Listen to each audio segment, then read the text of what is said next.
What is dual nature of radiation? Dual means particle and wave nature.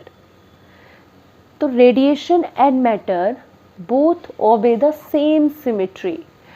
In first is the particle and wave nature.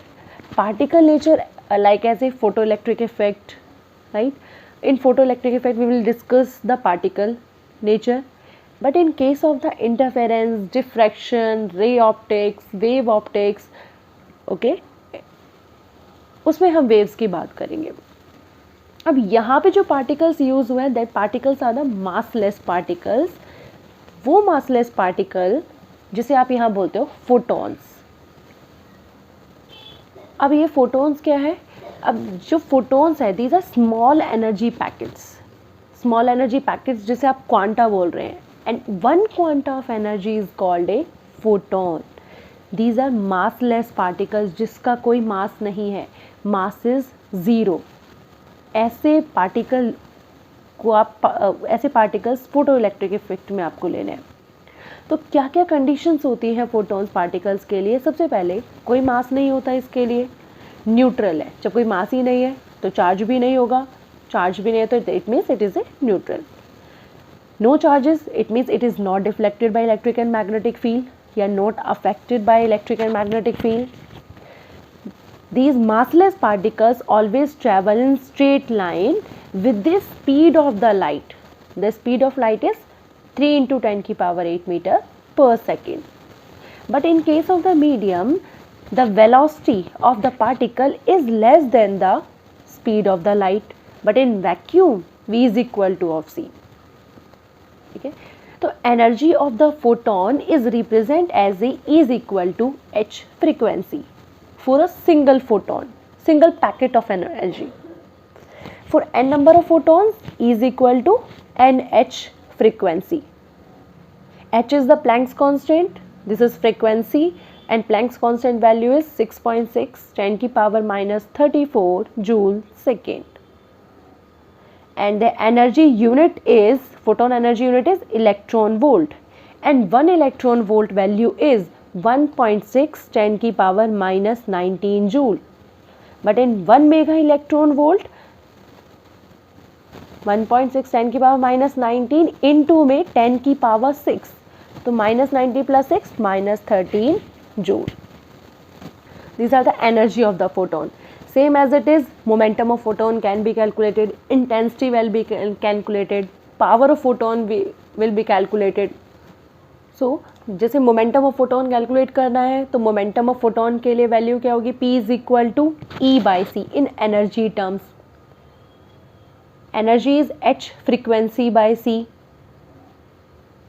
और frequency is C by lambda, या C is equal to frequency into lambda. The formula value substitute करेंगे तो P is equal to H by lambda. तो momentum in terms of wavelength H by lambda, in terms of energy E by C, or in terms of frequency H frequency by C. The second one is the intensity of the light. It is the ratio of the number of photons emitted by a source per unit area into time. For example, मान लीजिए आपके पास दो bulb है, एक bulb है आपके पास 60 what और second bulb है आपके पास 100 वॉट. ओके, तो 60 वॉट बल्ब से जो नंबर ऑफ फोटॉन्स निकलेंगे, suppose 5 number of electrons, 100 what से 20 नंबर ऑफ इलेक्ट्रॉन्स एमिट हुए, तो किसकी इंटेंसिटी सबसे ज़्यादा होगी? 100 वॉट की, क्योंकि उसमें से ज़्यादा इलेक्ट्रॉन्स एमिट आउट हुए. तो 100 वॉट का जो बल्ब है उसकी intensity is higher than the 60 watt bulb. तो intensity is increase for the 100 watt bulb. It means जितनी इंटेंसिटी होगी आपके पास, उस यहाँ पे वेवलेंथ पे डिपेंड नहीं करेगी, ये इंटेंसिटी किस पे डिपेंड कर रही है यहाँ पर? On the current, but not dependent on the frequency. Energy is intensity is not dependent on the energy और not dependent on the wavelength, dependent on the current. Current pass करोगे उतने ही नंबर ऑफ फोटॉन्स एमिट होंगे surface पर, जितने ज़्यादा photons emit होंगे उसकी उतनी ज़्यादा इंटेंसिटी होगी. सेम एज इट इज़, अगर पावर कैलकुलेट करनी है तो power is energy per unit time. P is equal to NH frequency in 1 second के लिए, और इन टाइम T सेकेंड में E/T NH frequency by T। Same अगर फ्रिक्वेंसी इंक्रीज होगी तो momentum will be increase, energy will be increase, क्योंकि momentum is directly proportional to energy और energy is directly proportional to the frequency. तो in case of the जब light किसी source से आप फॉल करा रहे हैं किसी पर्टिकुलर सब्सटेंस पे, तो इसका मतलब जो पार्टिकल्स फॉल हो रहे हैं, the particles are photon particles या matter particles, and these particles are the perfectly elastic. It means जो इनिशियल मोमेंटम होगा उनका या final momentum both are equal. It may be new photons formed, kinetic energy will be equal, intensity increase होगी, frequency increase, energy increase, momentum will be increase for the photon particle. The first one is the electron emission from the metal surface. These are 4 types. First is thermionic emission, photoelectric emission, with the field emission or secondary emission. What is thermodynamic emission? Thermodynamic means by the heating process. Let us suppose this is a conductor, metal conductor, and electrons are already present inside the metal. These are free electrons. When metal is heated, so free electrons have sufficient thermal energy and they overcome the barrier. So in this method, the removal of the electrons is called the thermodynamic emission by the thermal energy. The second one is the field emission. Same अब उसी process में conductor को battery से connect करना है, connect with the battery and one side one plate that is positive terminal, the other side is second plate that is negative terminal, negative plate connected to the negative and positive plate is connected to positive plate. अब इस surface में electrons available है, electrons मतलब negatively charge है already इस conductor में। जो ये प्लेट कनेक्ट की है दैट इज द पॉजिटिव, तो positive to negative when electric field will be applied, positive charge, negative charge is attracted towards the positive plate, right? So it means electric field will be created. अब इस metal field में electric field create होगा, कौन कितना electric field, the maximum electric field या high electric field that is 10 की power 3 to 10 की power 8 volt per metre. Then electrons are emitted from the metal surface, so this is called as a field emission.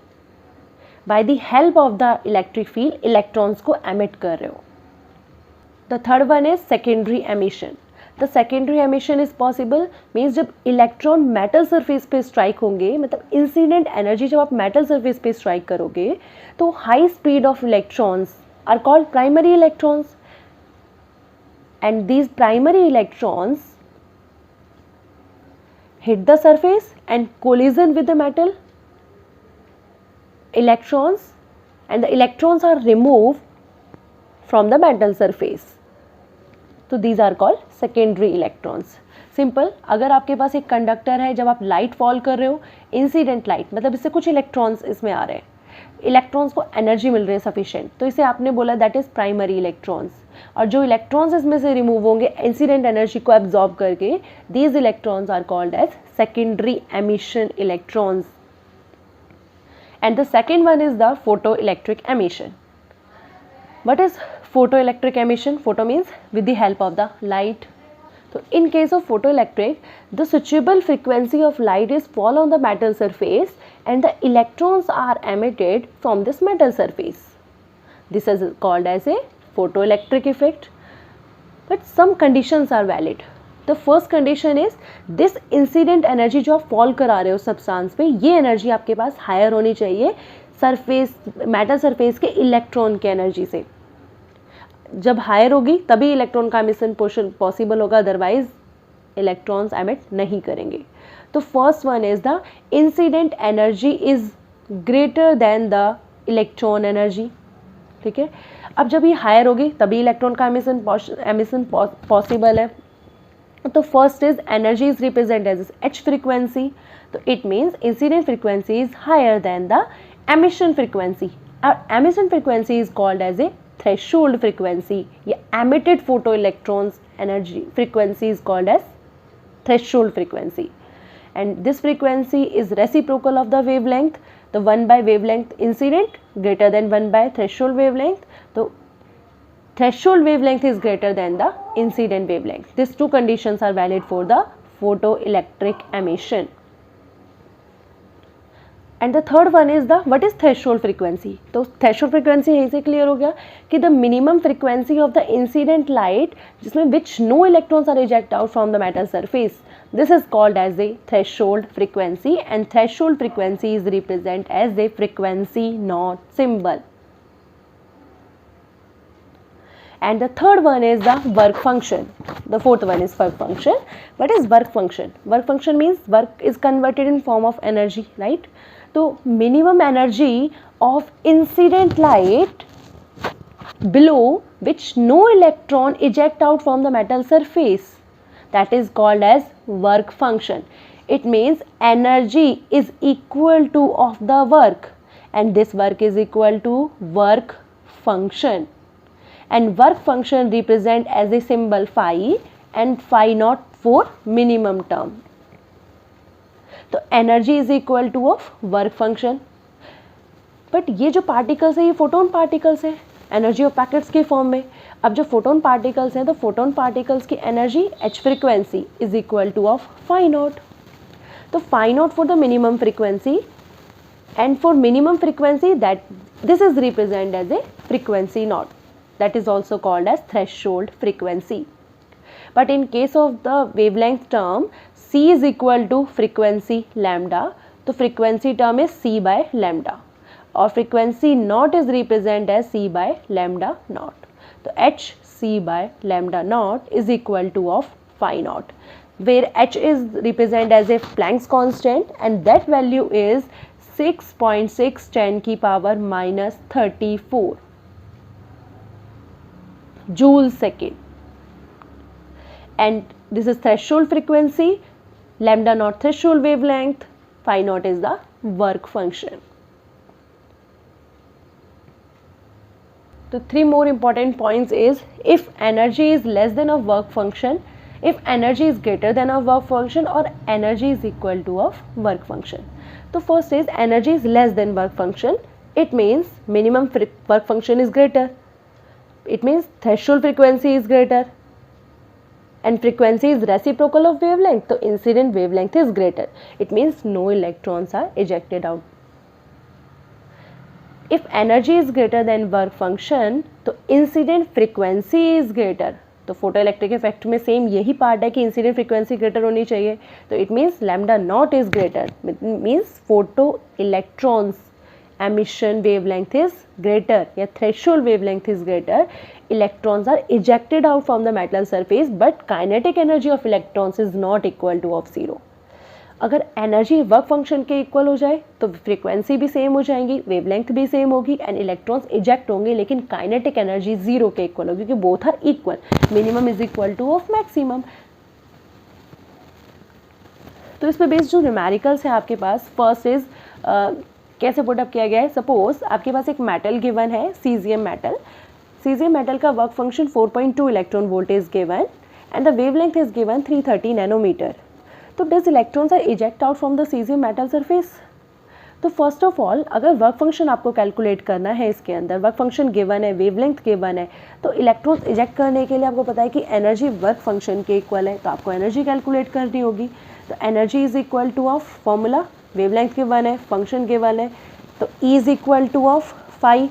तो h frequency naught is equal to of phi, but in wavelength term h c by lambda naught is equal to of phi.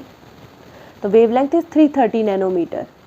330 into 10 की power minus 9. क्या given नहीं है इस term में? H आपको पता है, सी की वैल्यू 3 इंटू 10 की पावर 8 मीटर पर सेकेंड. वेवलेंथ भी गिवन है, तो वर्क फंक्शन आप निकाल दो, ये वाली वैल्यू. ये वर्क फंक्शन सीजियम मेटल के लिए ऑलरेडी गिवन है, ये आपके पास यहाँ से एनर्जी आ जाएगी. दोनों में से चेक करना है कि एनर्जी की वैल्यू हाईएस्ट है या वर्क फंक्शन की वैल्यू हाईएस्ट है. यहाँ से तो सब्सटीट्यूट ऑल दीज वैल्यूज. 6.6 10 की पावर माइनस 34, 3 इंटू 10 की power 8 divide by 330 nanometre, that ये जो कैलकुलेशन आएगी जूल में आएगी यहाँ पर, लेकिन आपको चाहिए किसमें, इलेक्ट्रॉन वोल्ट में, क्योंकि फोटॉन्स की जो एनर्जी है वो इलेक्ट्रॉन वोल्ट में गिवन है। तो जूल से इलेक्ट्रॉन वोल्ट में कन्वर्ट करने के लिए तो 1 electron volt is equal to 1.6 10⁻⁻⁹ joule. इसको आप डिवाइड करेंगे इस टर्म से, तो that answer is 3.75 electron volt. Now energy is this, लेकिन work function of caesium metal 4.2, दोनों में से कौन सा हाईएस्ट है, दैट इज 4.2। तो work function is higher than the energy, it means no electrons are ejected from the metal surface. Second is same as it is, same question, sodium metal का work function given है, wavelength given है, अब उसमें पूछा है sodium metal में से electrons emitted होंगे या नहीं। तो सेम आपको एनर्जी कैलकुलेट करनी है, is equal to H frequency H C by lambda, H is Planck's constant, ये वैल्यूज याद होनी चाहिए आपको, 6.6 10⁻⁻34 joule second. C is the speed of light, 3 into 10⁸ meter per second. The wavelength is given 6800 Armstrong. 1 Armstrong is 10⁻⁻10 meter. जब आप energy calculate करोगे, this value of energy is joule. जब energy joule में आएगी, आपको चाहिए किसमें, इलेक्ट्रॉन वोल्ट में, तो it means divided by the 1.6 10⁻⁻19, the energy is 1.82 electron volt. क्योंकि वर्क फंक्शन इलेक्ट्रॉन वोल्ट में गिवन है, तो एनर्जी भी इलेक्ट्रॉन वोल्ट में आपको निकाले, तभी तो कंपैरिजन कर सकते हैं, अदरवाइज नो कंपैरिजन। कैसे पता चलेगा कौन सी एनर्जी ग्रेटर है या वर्क फंक्शन ग्रेटर है, तो इसलिए the work function is greater than the energy, तो no photoelectric effect is possible.